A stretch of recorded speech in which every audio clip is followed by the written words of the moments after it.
आप सभी का स्वागत है।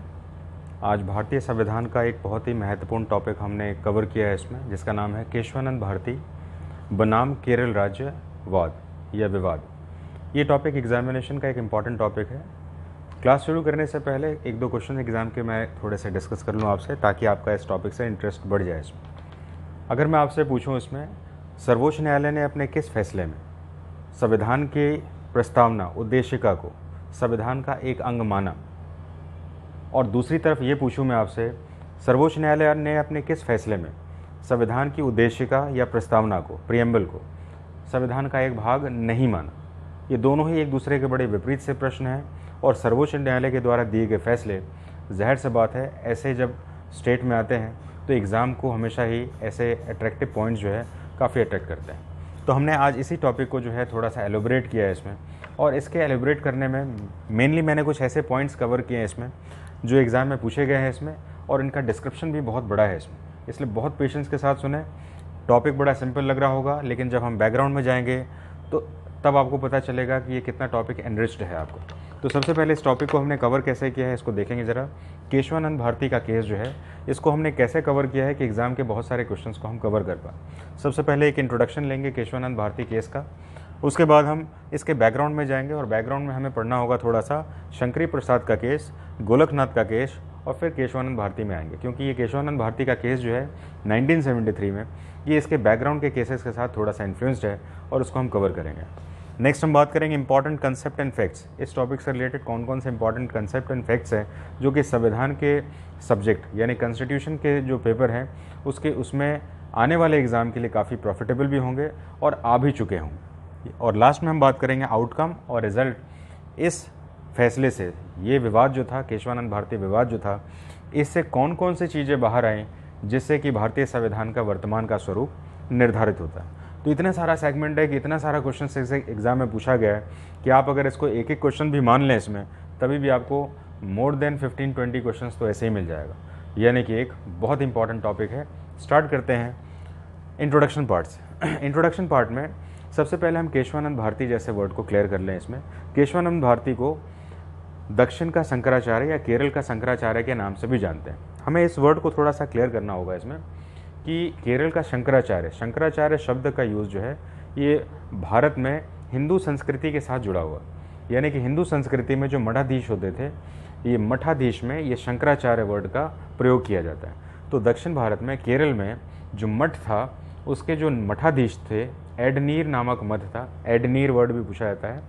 ये मठ जो था, इसके जो अध्यक्ष थे उनका नाम था केशवानंद। इनको स्वामी केशवानंद के नाम से भी जानते हैं। और इसके साथ विवाद ये हुआ कि जो मठ की पूरी संपत्ति थी, मठ का जो पूरा प्रॉपर्टी और ज़मीन था इसमें, इस मठ के संदर्भ में केरल के द्वारा एक ऐसा कानून बना दिया गया जिसमें कि मठों की सारी संपत्ति ये सरकार के नियंत्रण में चली जाए। तो सरकार के नियंत्रण में जब मठ की संपत्ति चली जाएगी तो जाहिर सी बात है जो भी मठाधीश है वो पावरलेस हो गया, ये अधिकार विहीन हो गए, और ऐसे में मौलिक अधिकारों का केस यहाँ पर इरप्ट होता है। मौलिक अधिकार कौन सा? क्योंकि हमारे देश के संविधान में हमारे पास 7 मौलिक अधिकार दिए गए हैं। हमें पता होना चाहिए 7 मौलिक अधिकार कौन कौन से हैं। सबसे पहले है समानता का अधिकार, दूसरा है स्वतंत्रता का अधिकार, तीसरा है शोषण के विरुद्ध अधिकार, नेक्स्ट है धार्मिक स्वतंत्रता का अधिकार, नेक्स्ट है शिक्षा और संस्कृति का अधिकार जो कि माइनॉरिटीज़ के लिए है, और नेक्स्ट है और लास्ट है आपका संवैधानिक उपचारों का अधिकार। इसको इंग्लिश में भी कह सकते हैं, इंग्लिश में थोड़ा सा सुनेंगे इसमें।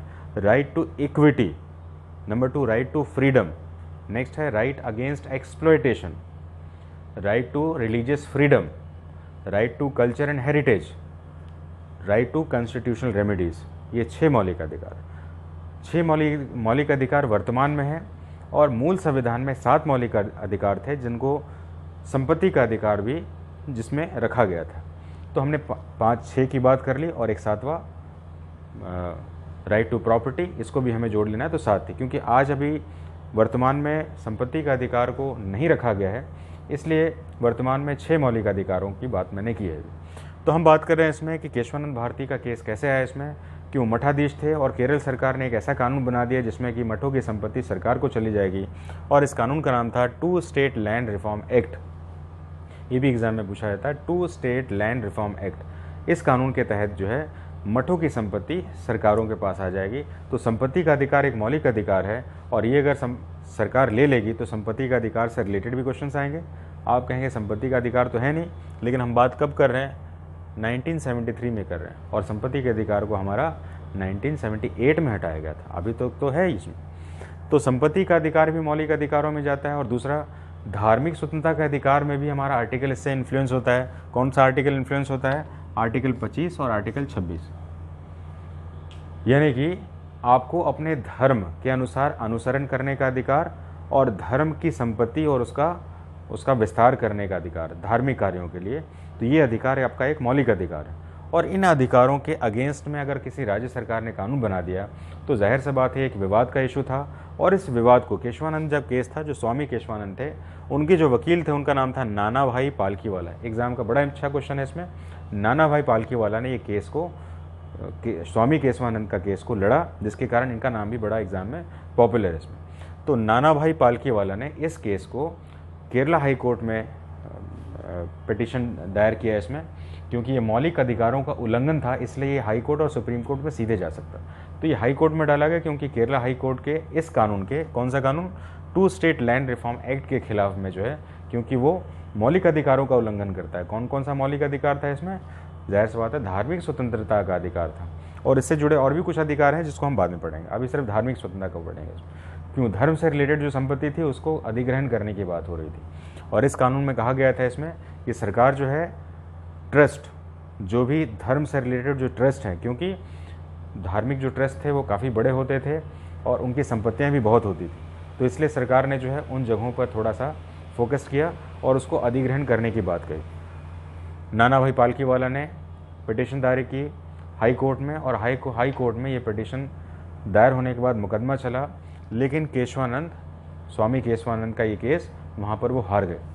तो मौलिक अधिकार से जुड़ा विवाद जब हाई कोर्ट में हार गए, तब ये केस दोबारा सुप्रीम कोर्ट में गया, क्योंकि हमारे पास एकल न्यायाधिकार क्षेत्र है। हम न्याय व्यवस्था में हाई कोर्ट और सुप्रीम कोर्ट दोनों में जा सकते हैं मौलिक अधिकारों के उल्लंघन के समय। तो यहाँ पर जो है हाई कोर्ट का केस था, राज्य का केस था इसमें, क्योंकि राज्य का कानून था, तो सबसे पहले हाई कोर्ट में गया और हाई कोर्ट के बाद फिर सुप्रीम कोर्ट में गया। और सुप्रीम कोर्ट में जाने के बाद इस पर विवाद चला इसमें। अब ये विवाद क्या चला हम बाद में बात करेंगे। सबसे पहले हमने इंट्रोडक्शन के बारे में बात की। यहाँ पर हमने 3 नाम को पढ़ा इसमें। सबसे पहले स्वामी केशवानंद, कौन थे इसमें, मठाधीश थे, जिनको केरल का शंकराचार्य भी कहते हैं। नेक्स्ट, नाना भाई पालकीवाला इनके वकील थे, जिन्होंने इनके केस को लड़ा। केस क्या था इसमें, मठों की संपत्ति को सरकार अधिग्रहित कर सकती है, किस कानून से, कानून का नाम था two state land reform act. और इस कानून के खिलाफ, क्योंकि ये कानून जो है मौलिक अधिकार का उल्लंघन कर रहा है, और मौलिक अधिकारों का उल्लंघन भारतीय संविधान में एक बहुत ही इंपॉर्टेंट प्रिविलेज दिया गया है मौलिक अधिकारों का, और इसके विरुद्ध जो है हाई कोर्ट और सुप्रीम कोर्ट में सीधे जाने की अनुमति मिलती है।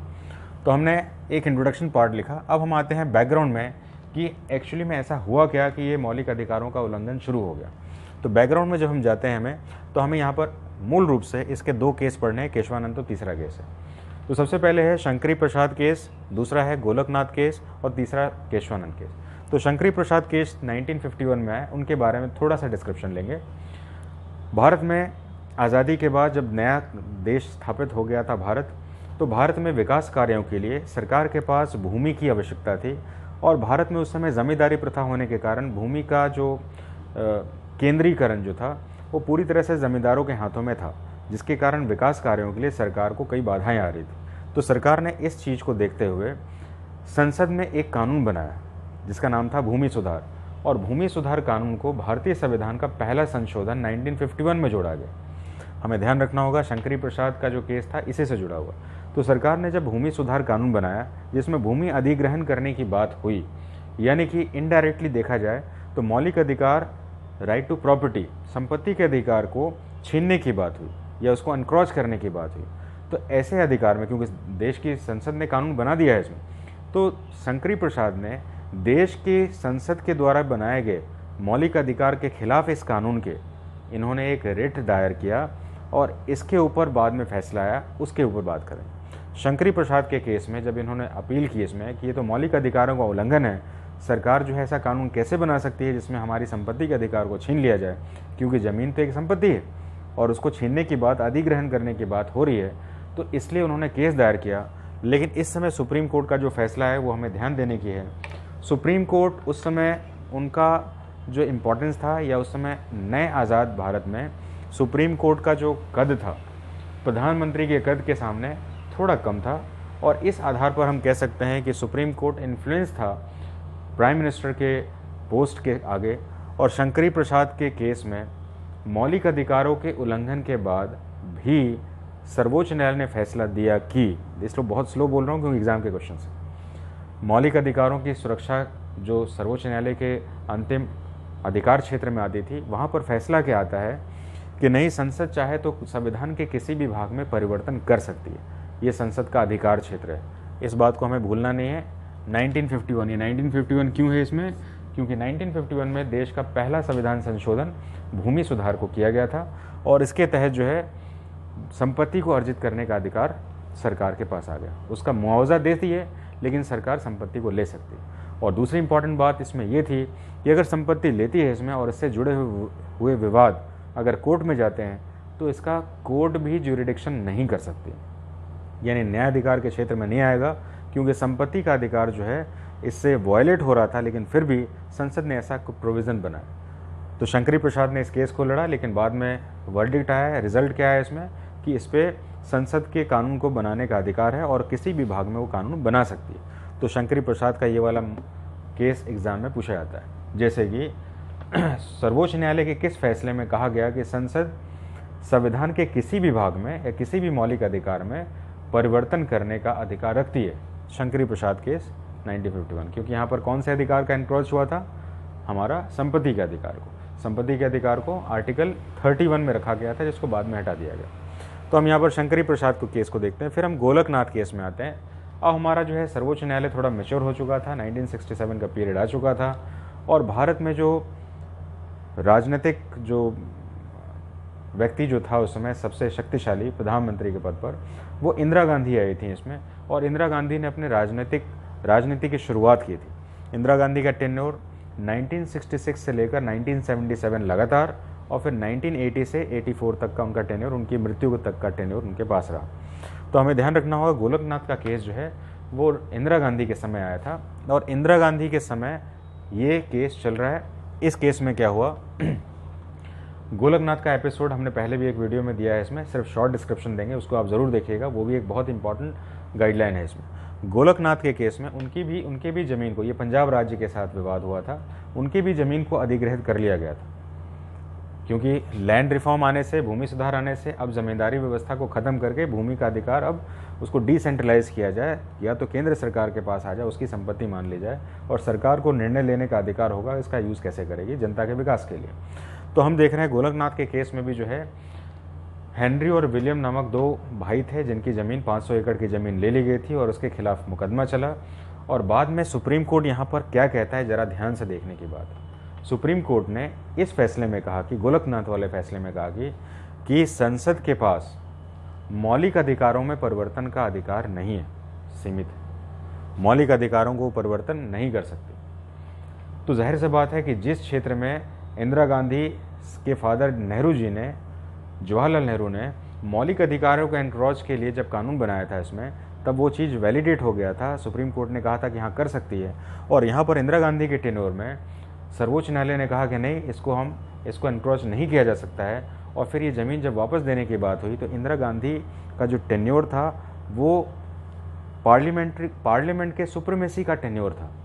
उन्होंने इस बात को पर्सनल ले लिया कि हमारे जो है पार्लियामेंट की सुप्रीमेसी को चुनौती मिल रही है न्यायपालिका से, इसलिए गोलकनाथ के समय में पार्लियामेंट की सुप्रीमेसी का एक नया कंसेप्ट और स्ट्रगल स्टार्ट होता है। और इंदिरा गांधी ने आनन फानन में ही कुछ संविधान संशोधन कर दिए, जिसमें अमेंडमेंट यानी संविधान का संशोधन 24 और 25 शामिल है। 24 और 25 संविधान संशोधन में इंदिरा गांधी ने संसद में ये कानून बना दिया कि संसद चाहे तो भारतीय संविधान के किसी भाग में संशोधन कर सकती है, मौलिक अधिकारों को भी बदल सकती है। और 26 में कह दिया इसमें कि इसका मुआवजा, देखिए इसको भी और आगे एक्सीड कर दिया। 26 संविधान संशोधन में क्या किया, दोनों ही संविधान संशोधन 1971 में हुए। 26 में क्या कह दिया इसमें कि ये ज़मीन लेने के बाद उसका मुआवजा देने का अधिकार जो होगा वो सरकार तय करेगी, जनता तय नहीं करेगी। यानी कि इस डिस्प्यूट को और भी ज़्यादा ऊपर कर दिया और अपनी सुप्रीमेसी को साबित करने के लिए उन्होंने मुआवजा का अधिकार भी जनता के कोई इसमें डिमांड्स के ऊपर नहीं रखी जाएगी, वो सरकार तय करेगी कि मुआवजा क्या होगा। तो ऐसे करके गोलकनाथ का केस का जो आउटकम था, क्योंकि सरकार के विपक्ष में फैसला आया था, तो गोलकनाथ का केस भी यहाँ पर बड़ा इंपॉर्टेंट हो जाता है। एक तरफ तो कहा कि संविधान के किसी भाग में संशोधन कर सकती है, लेकिन यहाँ तक आते आते अब क्या कहा जा रहा है, अब कहा जा रहा है कि नहीं, मौलिक अधिकारों में परिवर्तन नहीं किया जा सकता, क्योंकि मौलिक अधिकार जनता को जो दिए गए हैं वो पूरी तरह से अपरिवर्तनीय है, it is not to be changed. तो यहाँ पर ये वाला केस भी बड़ा ज़रूरी है। अब ये एक पर्सनल वॉर हो गया पार्लियामेंट का और सुप्रीम कोर्ट ऑफ इंडिया का, दोनों ही अपनी सुप्रीमेसी को प्रूव करने के लिए अपने अपने रूल्स बना रहे हैं। ध्यान होना चाहिए हमें, भारतीय संविधान में पार्लियामेंट रूल बनाने के लिए है और कॉन्स्टिट्यूशन का बेसिक स्ट्रक्चर को फॉलो करने के लिए सुप्रीम कोर्ट को बनाया गया। तो दोनों को ही सुप्रीमेसी को प्रूव करने के लिए एक टसल हो गया है, एक टग ऑफ वार की सिचुएशन आ गई। ऐसे समय में ये एपिसोड खत्म हुआ, इंदिरा गांधी का टेन्योर चल रहा है, उन्होंने संविधान में कुछ ऐसे परिवर्तन कर दिए कि नहीं, पार्लियामेंट ही सुप्रीम है, जिसमें कि 24 संविधान संशोधन और 25 संविधान संशोधन आ गए हैं। इसमें ज़मीन का अधिग्रहण किया जा रहा है। इसी दौरान केरला में वामपंथी यानी कि कम्युनिस्ट की सरकार बनी, जो कि सत्ता को अधिक सशक्त करने की बात कहता है। और वहाँ पर जब ये 2 स्टेट लैंड रिफॉर्म एक्ट आता है इसमें, तो उसके अंतर्गत जो है ट्रस्ट की भूमि को एक्वायर करने की बात हो रही है। और ये ट्रस्ट कौन सा है, स्वामी केशवानंद का एडनीर ट्रस्ट, और उसकी बात हो रही है। तो क्योंकि इससे पहले के फैसले क्या थे, इसमें नई संपत्ति को इनक्रॉच, फंडामेंटल राइट्स का इनक्रॉच नहीं कर सकती है, तो एक विवाद बना और इस विवाद को नाना भाई पालकीवाला ने फिर आगे प्रोसीड किया। तो हमने बात किया अभी तक ये इंट्रोडक्शन पॉइंट से, क्या इंट्रोडक्शन है इसका, दूसरा इसका बैकग्राउंड क्या है, इसका बैकग्राउंड शंकरी प्रसाद से स्टार्ट हो रहा है, दूसरा गोलकनाथ तक जा रहा है, गोलकनाथ तक हमें पता चल चुका है नहीं इनक्रॉच नहीं किया जा सकता है। अब हमारे हम केशवानंद भारती में, और केशवानंद भारती का ही केस हमें पूरा पढ़ना है, लेकिन ये इसके साथ एसोसिएटेड है। अब देखिए ज्यूरिडिक्शंस के अलग अलग वर्डिक्ट्स आ रहे हैं इसमें। सबसे पहले चेंज किया जा सकता है, पार्लियामेंट चेंज कर सकता है, अमेंड कर सकता है। दूसरे में मौलिक अधिकारों को चेंज करने का अधिकार नहीं। अब हम केशवानंद में जब जाएंगे इसमें, तो केरल में जब ये नाना भाई पालकीवाला ने, जो केशवानंद, स्वामी केशवानंद के वकील थे इसमें, इन्होंने जब केरल हाई कोर्ट में ये फाइट किया तो वहाँ पे ये हार गए, इनकी केस एक्सेप्ट नहीं हुई, वहाँ पर ये डिफीट हो गए, उनके अगेंस्ट में फैसला आया और फिर इन्होंने अपने केस को सुप्रीम कोर्ट में दायर किया, जिसके कारण इस केस का नाम केशवानंद भारती वर्सेस केरल स्टेट के द्वारा मौलिक अधिकारों का उल्लंघन, ये वाला केस लिया गया। ये केस भारतीय इतिहास का एक बहुत ही इंपॉर्टेंट केस है, क्योंकि इसके साथ जुड़े हुए भारतीय संविधान के बहुत सारे पार्ट इंक्लूड थे, बहुत सारे पार्ट इसके साथ जुड़े हुए थे जो कि पूरी तरह से इन्फ्लुएंस थे सर्वोच्च न्यायालय को इस बात का फैसला करने के लिए कि संविधान के कितने सारे पार्ट एसोसिएटेड हैं जो केशवानंद भारती के साथ है। इसलिए भारत के आज़ादी के बाद सबसे बड़ी बेंच न्यायाधीशों की केशवानंद भारती के लिए बनाई गई। एग्जाम का इंपॉर्टेंट क्वेश्चन है। अब हम यहाँ पर एक अलग से सेक्शंस को देखेंगे इसमें कि ये 13 जजों की बेंच जो भारतीय इतिहास में आज़ादी के बाद पहली बार सबसे बड़ी बेंच बनी।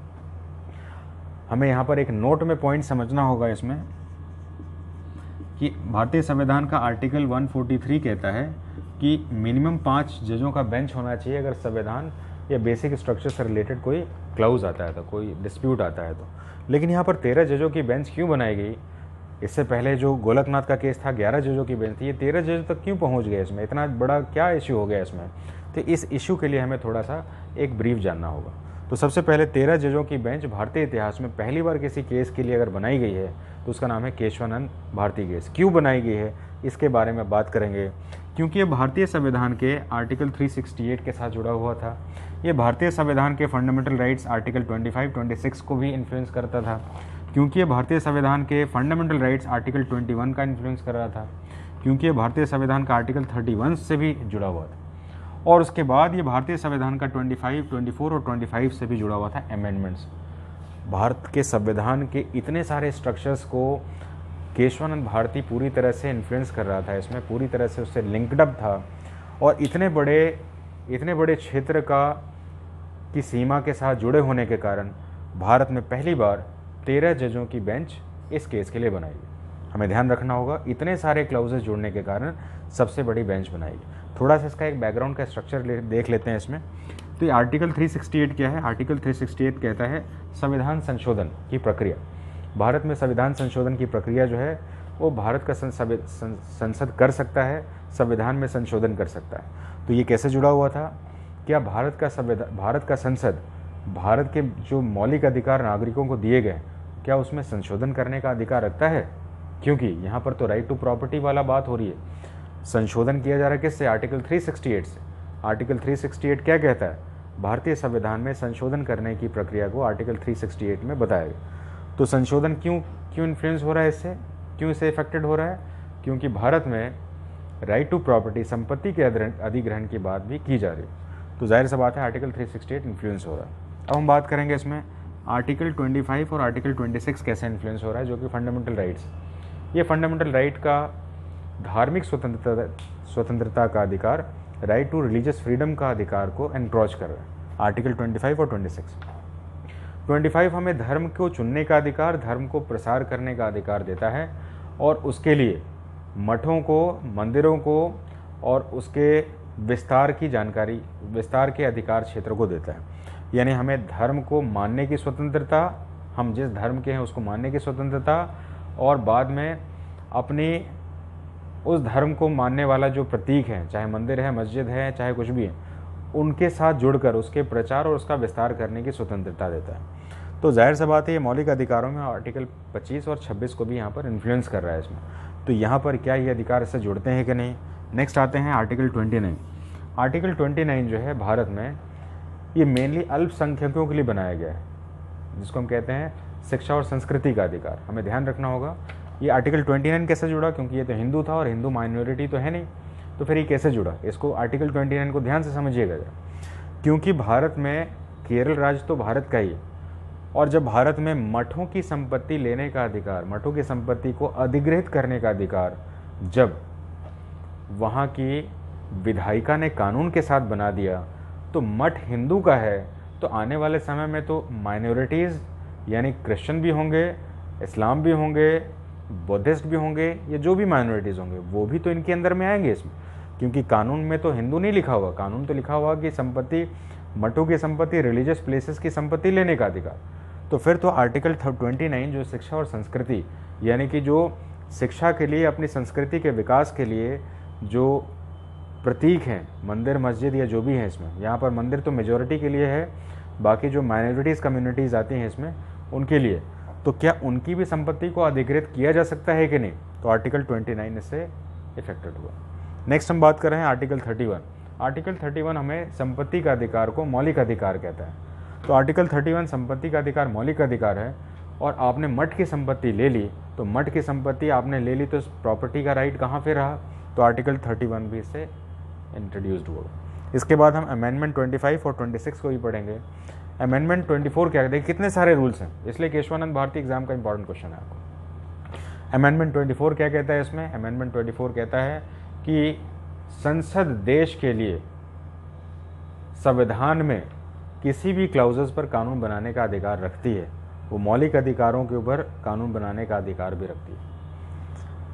अमेंडमेंट 25 इसी को और ज़्यादा अधिकार बना देता है इसको, और कहता है इसमें कि भारतीय संसद मौलिक अधिकार को सीमित कर सकती है, उसको नष्ट भी कर सकती है इसमें, और उसके लिए मुआवजा देने का अधिकार सरकार ही डिसाइड कर सकती है। अगर संपत्ति का एनक्रोचमेंट होता है तो वो मुआवजा कितना होगा वो सरकार डिसाइड करेगी। तो 25 के साथ इसको और ज़्यादा एक्सीड कर दिया गया पार्लियामेंट की पावर को। तो कितने सारे एक्ट जो है केशवानंद के साथ जुड़ रहे हैं इसमें। तो जब देखा सर्वोच्च न्यायालय ने कि इतने सारे आर्टिकल और संविधान के इंपॉर्टेंट राइट्स जुड़ रहे हैं इसमें, तो इसके लिए उनको सबसे ज़्यादा मेजॉरिटी ऑफ जजेस की ज़रूरत पड़ी, और इसलिए भारतीय इतिहास में पहली बार, भारतीय संवैधानिक इतिहास में पहली बार 13 जजों की बेंच केशवानंद भारती केस के नाम से बनाई गई। तो हमने इसके बैकग्राउंड को थोड़ा समझा और कौन कौन से आर्टिकल्स से इन्फ्लुएंस्ड हो रहे थे इसके बारे में पढ़ा। अगर एग्ज़ाम का एक क्वेश्चन पूछा जाए इसमें केशवानंद भारती केस के अंतर्गत निम्नलिखित में से कौन से मौलिक अधिकार जुड़ते हैं, कौन से मौलिक अधिकारों के साथ या आर्टिकल्स के साथ जुड़ता है? तो हमें ध्यान रखना होगा, मोटे तौर पर ध्यान रखना होगा। सबसे पहले धार्मिक स्वतंत्रता का अधिकार जुड़ता है, शिक्षा और संस्कृति का अधिकार जुड़ता है, और संपत्ति का अधिकार जुड़ता है। ये मेन अधिकार हैं, ये आर्टिकल्स हैं जो कि एग्जाम के इंपॉर्टेंट क्वेश्चंस हैं, तो इसको ज़रा ध्यान से देख लेना है। अब हम आते हैं, क्योंकि हमने बैकग्राउंड के ऊपर बात कर लिया, हमने इंपॉर्टेंट कंसेप्ट्स एंड फैक्ट क्यों बनाया गया था, कौन कौन से आर्टिकल जुड़े हैं उसके बारे में बात कर लिया। अब हम इसके आउटकम के बारे में बात करते हैं। तो हम देख रहे हैं इसमें कि नाना भाई पालकीवाला ने एक केस को फाइट किया स्वामी केशवानंद के बिहाफ में, और एक केस सुप्रीम कोर्ट में 68 दिन तक बहुत लंबा चला इसमें। और इस दौरान जो है कुछ ऐसे संवैधानिक देश में परिवर्तन आए जो कि आज भी हमारे देश के संविधान के लिए एक माइलस्टोन बना हुआ है, एक ऐसा पिलर बना हुआ है जिसके आधार पर फैसले लिए जाते हैं। हम बात कर रहे हैं इसमें, इस निर्णय में सबसे पहले संविधान के इस जज के बेंच, ये ज्यूरी ने जो है जो फैसला दिया इसमें 7+6 का ज्यूरिडिक्शन था, यानी कि 7 जज ने केशवानंद की इस अपील को खारिज कर दिया कि नहीं, उनका अधिकार जो है ज़मीन पर है इसमें, यानी कि केशवानंद इस केस को हार गए। लेकिन 6 जजों ने यस कहा कि नहीं, उनका अधिकार बनता है, और इन्होंने नो कहा, यानी कि बिल्कुल मार्जिनल पॉइंट से बनता है। तो 6 और 7 का इसमें एक पेड़। लेकिन ज़रूरी ये ज़्यादा इंपॉर्टेंट नहीं है कि केस हारे के जीते, इसका जो आउटकम है वो एग्ज़ाम का इंपॉर्टेंट क्वेश्चन है, इसलिए इस जगह को बहुत ध्यान से देखिएगा। इसका आउटकम और रिजल्ट क्या है इसको ज़रा ध्यान से देखें। इस फैसले में सुप्रीम कोर्ट के सबसे बड़े बेंच ने, 13 जजों की बेंच ने ये फैसला सुनाया कि संसद जो है, देखिए इतने सारे अमेंडमेंट करने के बाद भी अब सुप्रीम कोर्ट क्या कह रहा है, संसद जो है संविधान के किसी भाग में परिवर्तन कर सकती है, मूल अधिकार में भी कर सकती है, लेकिन एक बात जोड़ दिया गया। और बात क्या जोड़ दी कि संसद जो है मूल अधिकार या संविधान के किसी भी ऐसे भाग में जो संविधान का बेसिक स्ट्रक्चर माना जाए उसमें परिवर्तन नहीं कर सकती। देखिए ध्यान से सुनिएगा जरा, parliament can not amend any clause, any article of the constitution which directly or indirectly linked up with the basic principle or doctrine of the constitution। यानी यहाँ पर संविधान को रक्षा करने का जो संस्था है जिसको सर्वोच्च न्यायालय कहते हैं, उसने ये फैसला सुना दिया कि संसद परिवर्तन तो कर सकती है, छोटा सा एक अधिकार दे दिया कि परिवर्तन कर सकती है, लेकिन बेसिक स्ट्रक्चर को चेंज नहीं कर सकती। तो ये पूछा गया कि बेसिक स्ट्रक्चर क्या है, तो इसके ऊपर भी फैसला बड़ा ही इंपॉर्टेंट है कि नॉर्मली बेसिक स्ट्रक्चर जो है, जैसे कि संसद, भारतीय संसद, भारत में लोकतांत्रिक व्यवस्था, सुप्रीम कोर्ट, न्यायपालिका, कार्यपालिका से पृथकीकरण, ये सब बेसिक स्ट्रक्चर्स हैं। और ये बात को और जोड़ दिया गया कि बेसिक स्ट्रक्चर्स का क्लैरिफिकेशन समय के साथ साथ सुप्रीम कोर्ट डिराइव करेगा। यानी आने वाले समय में सुप्रीम कोर्ट ने इस बात को अपने कंट्रोल में रख लिया कि बेसिक स्ट्रक्चर को अभी मैं डिफाइन नहीं करूंगा, आने वाले समय में इसको डिफाइन करूंगा कि कॉन्स्टिट्यूशन का बेसिक स्ट्रक्चर है क्या। क्योंकि भारतीय संविधान में संविधान की व्याख्या करने के का अधिकार जो है ये सर्वोच्च न्यायालय को दिया है, कानून बनाने का अधिकार दिया है संसद को, लेकिन इसकी संवैधानिक व्याख्या करने का अधिकार सर्वोच्च न्यायालय को दिया है, और ये अधिकार उन्होंने अपने पास रख लिया। और उसके बाद जो है भारतीय संसद और सुप्रीम कोर्ट, ये दोनों एक अलग सेपरेट पिलर हो गए, और उनका ये टसल अपने आप में एक डिफरेंट आइकॉनिक टसल था। हम बात कर रहे हैं इसमें कौन कौन से चेंजेस हुए। तो सबसे पहला चेंज ये हुआ इसमें कि पार्लियामेंट कैन अमेंड, संसद बदल सकती है, लेकिन अगर कोई मूल भावना से जुड़ा हुआ कोई सिद्धांत है, आर्टिकल है, तो वो परिवर्तन नहीं किया जा सकता। दूसरा, इस जगह पर एक नया परिवर्तन आया। सर्वोच्च न्यायालय ने 1960 में बेरूबारी के केस में एक फैसला दिया था। बाद में ये फैसला जो है LIC के केस में भी आया था। इसमें बाद में बेरूबारी का केस पहले देख लेते हैं। इसमें सर्वोच्च न्यायालय द्वारा ये बात कही गई थी कि भारत का जो भारतीय संविधान का प्रस्तावना या प्रियम्बल है, ये संविधान का भाग नहीं है, इसको बाद में जोड़ा गया। यानी सुप्रीम कोर्ट ने इस बात को एक्सेप्ट किया कि बेरूबारी केस में 1960 में इसमें कि ये प्रियम्बल और प्रस्तावना is not the part of constitution, और इसको संविधान का भाग मानने से मना कर दिया। लेकिन केशवानंद के केस में दोबारा प्रियम्बल को भारतीय संविधान का एक अंग कहा। ये दोनों एक दूसरे के ऑपोजिट, देखिए बहुत सारे ऑपोजिट हो रहे हैं इसमें। तो बेरूबारी के अगेंस्ट में ये फैसला आ गया इसमें कि प्रस्तावना भारतीय संविधान का एक मूल भाग है और संसद जो है इसमें भी चेंज संविधान जैसा ही कर सकती है। यानी प्रस्तावना को सबसे पहले इसका मेन भाग माना गया, उद्देश्य माना गया, उद्देशिका को माना गया संविधान का मुख्य भाग। नेक्स्ट हम देख रहे हैं इसमें इसका आउटकम में क्या हुआ। इसमें इसके आउटकम में एक और इम्पॉर्टेंट चीज़ सामने आई कि इंदिरा गांधी का इस बात से पर्सनली वो काफ़ी अनॉयड हो गई इसमें कि ये तो हमारे पावर को कर्टेल करने, हमारे का मतलब है पार्लियामेंट की पावर को कर्टेल करने की बात हुई, क्योंकि अब तो सुप्रीम कोर्ट जो है ये बेसिक स्ट्रक्चर की क्लैरिफिकेशन को अपने पास उसने सुरक्षित रख लिया है और आने वाले समय में इसको अपने तरीके से डिराइव करेगा। तो इसको हम किस तरह से अपने राइट्स को प्रोटेक्ट करें इसमें, तो ये टसल जो है आगे और बढ़ता गया और इसको उन्होंने अपना अपमान समझा, कहा कि नहीं ये अच्छा फैसला नहीं आया इसमें। और बाद में ये जो दो स्ट्रक्चर हमने देखे हैं सुप्रीम कोर्ट के जजों की बेंच थी 7 और 6 की, तो जिन्होंने कहा था इसमें कि नहीं संसद के पास पावर है और दूसरे ने कहा था नहीं संसद के पास पावर नहीं है, तो जिसने कहा था नहीं संसद के पास पावर है उसके जो एक जज थे जिनका नाम था अजीत नाथ रे, अजीत नाथ रे को इंदिरा गांधी ने प्रोटोकॉल को तोड़ते हुए सुप्रीम कोर्ट के मुख्य न्यायाधीश के चेयर पर बैठा दिया, जबकि वो वरीयता क्रम पे उनके सीक्वेंस में वो चौथे नंबर के सीनियर जज थे। उनसे पहले भी 3 जज थे इसमें, 3 जज थे इसमें। चौथे नंबर पर आने का मतलब है एक है मुख्य न्यायाधीश और वो तीसरे नंबर पर है, यानी 2 जजों को पास करके उनको मुख्य न्यायाधीश बना दिया। और फिर अजीत रे ने, जो उस समय के सीजीआई अजीत नाथ रे थे, उनको इंस्ट्रक्शन दिया गया केशवानंद भारती को पुनः ओपन किया जाए। जो केस क्लोज हो चुका था, इतनी बड़ी बेंच से क्लोज हो चुका था इसमें, और इसका ऑब्जेक्टिव ये था इसमें कि संसद के खिलाफ या संसद के अगेंस्ट में जो सुप्रीमेसी इस्टेब्लिश की गई थी सुप्रीम कोर्ट की कि वो बेसिक स्ट्रक्चर को इन्फ्लुएंस नहीं कर सकती है, इसको दोबारा से पहले जैसा लागू कर दिया गया। लेकिन यहाँ पर नाना भाई पालकीवाला ने इस केस को दोबारा सूट किया इसमें और सुप्रीम कोर्ट से एक रिक्वेस्ट किया, क्योंकि कोर्ट के प्रोसीडिंग में जब तक किसी भी केस का जिसका फैसला आ चुका है, जब तक उसका रिव्यू पिटीशन ना डाला जाए तब तक उस केस का रीओपन करने का सवाल नहीं है। ऐसे पॉइंट्स के साथ जब सुप्रीम कोर्ट को उन्होंने समझाया और बाद में कहा क्योंकि ये बहुत दिन भारत की सबसे बड़ी बेंच रह चुकी है हमारे पास, अगर इसके फैसले के अगेंस्ट में गए तो आने वाले समय में कॉम्प्लिकेशंस बढ़ेंगे इसमें, ये जो भी लॉजिक्स थे, क्योंकि कॉन्स्टिट्यूशन का बेंच था वो, कॉन्स्टिट्यूशन की बेंच ने इस बात को एक्सेप्ट कर लिया और वो केस फाइनली जाकर 1976 में क्लोज हुआ।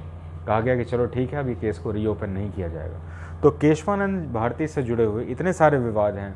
मुख्य रूप से एग्जाम में क्वेश्चन आते हैं कि सुप्रीम कोर्ट ने किस में कहा कि संविधान प्रस्तावना संविधान का भाग है और किस में कहा संविधान के भाग प्रस्तावना नहीं है। नंबर नेक्स्ट दूसरा केस के बारे में बात कर रहा हूँ। इसमें सुप्रीम कोर्ट के किस फैसले में हम प्रस्तावना के बारे में बात कर चुके हैं, अब हम बात करेंगे संसद को मूल अधिकारों में परिवर्तन करने का अधिकार है और किस में कहा मूल अधिकार में परिवर्तन करने का अधिकार नहीं है। शंकरी प्रसाद में कहा है और गोलकनाथ में कहा नहीं है। और फिर किस में कहा कि मूल अधिकार में परिवर्तन कर तो सकती है लेकिन बेसिक स्ट्रक्चर को इन्फ्लुएंस नहीं कर सकती, केशवानंद में कहा। ये बेसिक स्ट्रक्चर क्या है? संविधान में बेसिक स्ट्रक्चर में पार्लियामेंट्री सिस्टम, संसदीय व्यवस्था जिसमें कि लोकसभा राज्यसभा विपक्ष भी होगा पक्ष भी होगा। कोई भी प्रधानमंत्री अपने आप को हमेशा के लिए प्रधानमंत्री घोषित नहीं कर सकता, जैसे चीन में है भी। तो ऐसे करके कुछ भी बात जो कि बेसिक स्ट्रक्चर को इन्फ्लुएंस करने की बात हो, ऐसे नहीं की जाएगी। और फर्दर एक एडिशनल पॉइंट जोड़ दिया गया, ये बेसिक स्ट्रक्चर का क्लैरिफिकेशन भारतीय जो सुप्रीम कोर्ट है वो समय समय पर इसको अलग अलग केसेस के माध्यम से बताती रहेगी। तो इतने सारी चीज़ें इसके साथ जुड़ती हैं और इतना इंपॉर्टेंट क्वेश्चन एग्जाम का आपका बनता है। मुझे उम्मीद है कि बेसिक सेक्शन के साथ अपने आप को आप एसोसिएट करेंगे इसमें, और इसके बाद के जो दूसरे वीडियोज़ होंगे वो और भी ऐसे ही इंटरेस्टिंग डिस्प्यूट के साथ जुड़ते हैं। मैंने इन सारे सेक्शंस को लिखे हैं, इनको बहुत ध्यान से देख लीजिएगा इसको, क्योंकि एग्ज़ाम के क्वेश्चंस पूछे गए हैं, इसलिए इनको मैंने राइट डाउन किया है इसमें। Thank you.